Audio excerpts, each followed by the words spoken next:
Alright guys, we're going to talk about Season 5, Episode 3 of The Twilight Zone. Maybe the most classic episode in Twilight Zone history. I did not know it happened this late in the series.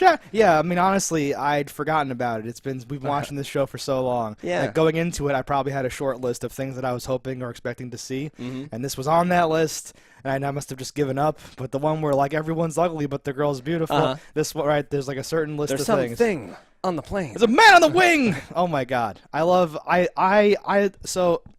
this episode. I kind of forgot everything about it, except for there being a man on the wing and him looking horrible. I couldn't, so the ending actually surprised me. I didn't remember the ending at all. And how ridiculous. This episode's, it's great though. So I love this. I literally this love gremlin it. is like the worst looking thing there ever was. So and I love it. That you can see the soles of his shoes when he's kneeling and... It's horrible, all right? But there's one shot where he kind of floats down and lands on the wing that I thought was really creepy. He Mary Poppins? Yeah, in like a weird way that just, it made it feel like this is unnatural, like more so. He flies away like he's in a squirrel suit. He just goes like, and just like cakes away. Right. And then does the same thing that he's like, oh, I'm back onto this flying object. His little feet get moving like he's Mario or something, and then he like lands, and it was really like, ooh, like something about that. I like it. But yeah, he looks like a big just like sack a hairy of fur. man. Yeah, he looks like a Muppet. Yeah, it's horrible. Real quick, so like in the updated version or whatever, I don't really remember what it looked like, but I remember as a child. Is it John Lithgow in the updated version? I think so, yeah. and I remember being terrified by the monster on the wing. Oh yeah, it's much worse. Something about it was, and he's like guy's claws, and he's like slashing. This may all just be my child memory, right? But like some weird like teeth and those eyes and stuff, and just clawing at the plane and all that stuff. And I think the plane crashes in that version. I'm not sure.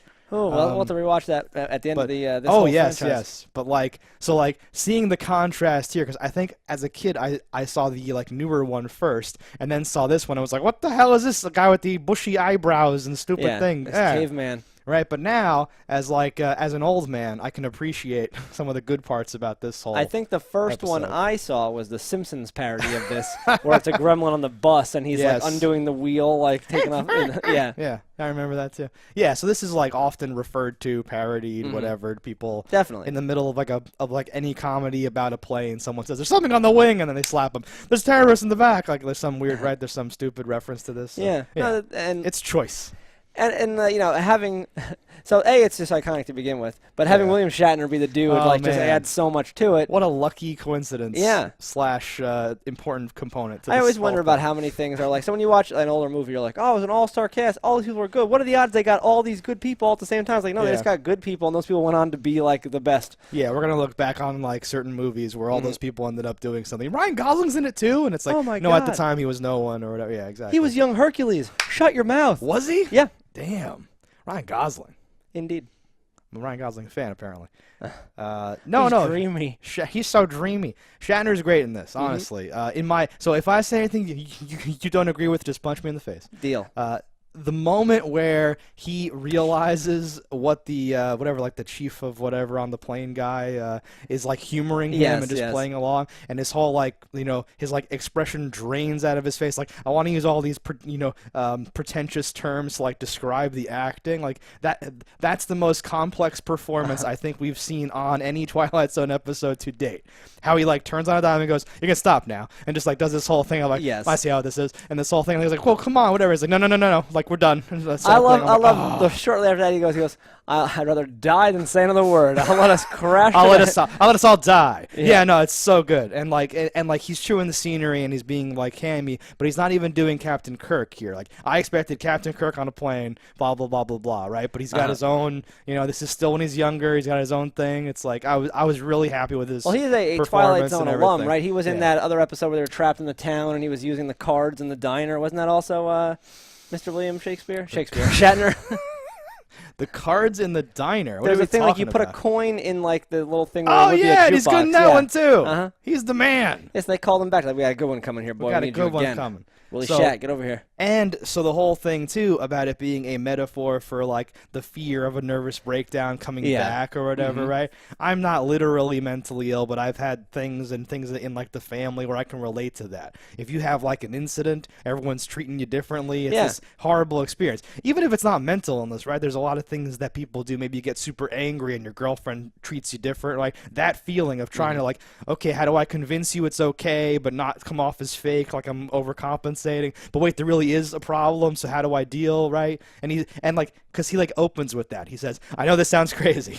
Like I know you think that I'm just going crazy again, but you have to listen to me, right?" And all that stuff. Yeah. And then says the craziest thing ever, right? Yeah. Yeah, and like you gotta think, if you're in this position, what of course you think What do you the do? man's gone, is cracking up. Oh yeah, You keep looking, there's nothing there. The part that gets me, where you almost believe it could be in his head, is that you watch this gremlin rip the panel off, and when they look, the panel's not ripped off. And then later, the panel is indeed ripped off, and they say it exonerated him of the issues because they realized there was some shit. And I'm like, how does that even work? Like, he was like lifting it up, but I thought he was putting it back down, and then finally at the end he really lifted it up and like broke it off or whatever. I don't know. Yeah. And while maybe that's true, Whatever. but you would never be able to, like, if you pry, because he's not unscrewing it, he's prying it up. You can never get it back perfectly. There'll always be something that you could be like, do you see? It is lifting up. Period. Yeah, At the very least, you can get an emergency landing from that alone. Right. And because there was light from the inside, there should be a light seam. Real quick, did you like how he's like reaching in there and doing stuff, and it like shocks his hand? He goes, ooh, or does one of those at one point. I liked when he touched the propeller blades. Yeah, amazing. I just poking with it and stuff. I love that stuff. Yeah, no, Get away from that, you idiot! Get away from that. Yeah, no, and like the scene of him leaning out of the window and shooting and all that stuff's kind of like whatever. That's the part I did not remember at all. I know. And I was like, wait a minute, what? He steals the gun and he uses it? Yes. What? He saves the like, day. Ah! And it made me think, I was like, I wonder fire, and I understand you can certainly fire bullets while plane to plane and stuff. I was wondering, I wonder what the effect on that is when you're firing sideways into wind on the same plane as something else. That much wind. Because typically when you're firing, you're shooting from plane to plane, and things are moving at a relative speed. But when you are moving, I guess it would still work the same way. Well, the air is rushing by. Yeah. You would think that might affect the bullet, but bullets are moving close forward enough. pretty hard. Yeah. And it was just something that I was like, I have to think about this really quick because this is something I hadn't considered. No, and that would go through my head eventually, but I think before that I also would just not open the window and like shoot the guy. Well, yeah, because my thought would be like, this might just bring the whole plane down. I'm exactly, like, you're depressurizing the whole aircraft. You're high enough that like the in-flight masks should have dropped once the window They don't opened. have in-flight. He's like lighting up a cigarette. She's like, honey, you can't smoke that yet. Wait till we're in the air. Like those little lines, like, oh, that's so like rustic. Oh, time was different.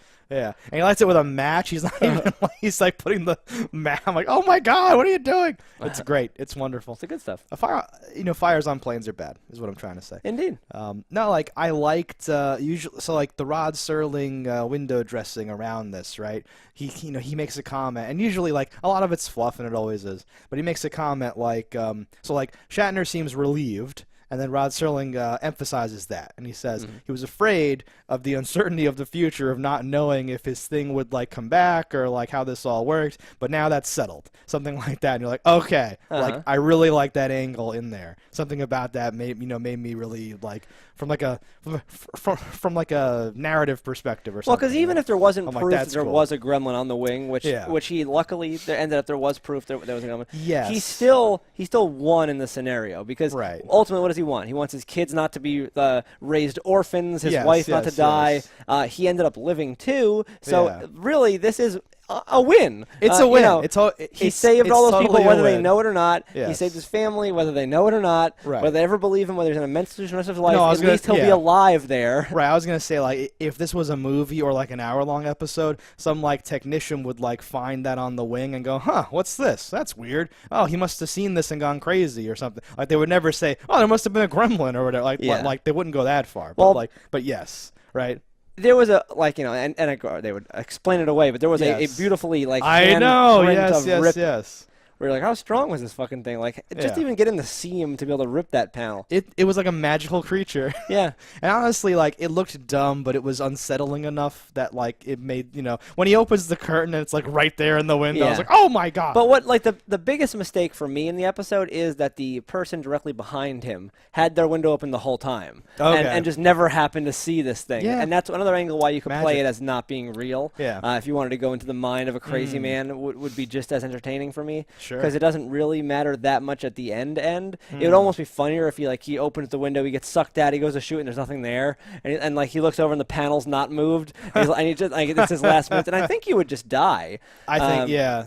I don't know. I watched a thing about the physics of superheroes and how flight is a terrible power to ever ask for because there's a very limited area which you could actually fly, and if you're as high as a plane goes, going as fast as a plane goes, there's not enough air. It's too cold. I was gonna say, so I think you would die. It's like very cold. But there have been stories about people getting sucked out of windows and pulled back in, but I don't know how long they're out. No, for. and like the way the camera work is that old school whatever, where they just zoom in on his face and it gets blurry or something. And his face that. oh, right. So like I took it to be like he passed out. Yeah, and he would. And there were people right behind him screaming when he did it, so they're gonna rush forward and try to grab him and pull him back in. So I was like, okay. And he was seatbelted. Did you notice how large this? So when the movie starts, when the episode starts, he's seatbelting himself in, and he's pulling this belt that looks like it could be like a it could be over both of them if they were both 800 pounds. Great. Like it is this gigantic thing. I was like, that is foolishly long. But then later, that's why he's able to get out of the plane and still be seatbelted in because it's so long. I did not pick up on any of that. That's wonderful. I'm here for you. I don't see why. I was on a plane recently, and I thought this is kind of small. Whatever. Well, you gotta think this was a time of luxury. I know. Now they're skimping back. Yeah, they also didn't have ashtrays on the plane I was on either. So oh my God! How dare you? Right, it's fine. I asked him the guy next to me's drink. It's fine. No worries. Yeah, F that guy. No, but this is like this is one of the best. Classic. This is in the top whatevers. You go into it thinking that, but sometimes we've gone into something where I'm like, I remember this one, and then we're like, yeah, you know what? Actually, it's kind of doesn't work, or it's really slow, and then the thing happens at the end, but then like you're like, what? I wasted all that time, right? This for me, this had none of those downsides or problems. But there's also the biggest downside that an iconic episode has is you go into it going like, all right, well, I know a lot of this. Yeah. Then there's some that are like super good, and later on I go, that's my top 10 that I had no recollection of. Much like the one where they're in the train station and there's the doppelgangers taking over people. I had no recollection of that episode, and you watch that and you're like, that's amazing. What was that? Great. No one talks about that. Whatever. Right. But this everyone talks about. Everyone's parodied. Yes. So like it suffers a little bit from just the fatigue of knowing the issue, but no one that has copied it has really done it all the way to the end, because like I said, I did not recall the ending. The ending was a nice surprise twist for me. I enjoyed that. Definitely, and this is one of the better episodes. Totally. No, it's a part of the culture, so so you know what's going to happen kind of coming in, but I think it still holds up even in spite of that. Sure. And definitely has the bonus of being like, an actor that you've known for the last whole lifetime. So you're like, get him, go, Priceline, negotiate that guy in the way. Yeah. All right, guys, that's this episode of The Twilight Zone. Let us know in the comments below what you thought about it. Don't die in a fire, and we'll see you next time. Hello, internets. I just love watching JustDaggers. If you've enjoyed this video as much as I have, click that subscribe button.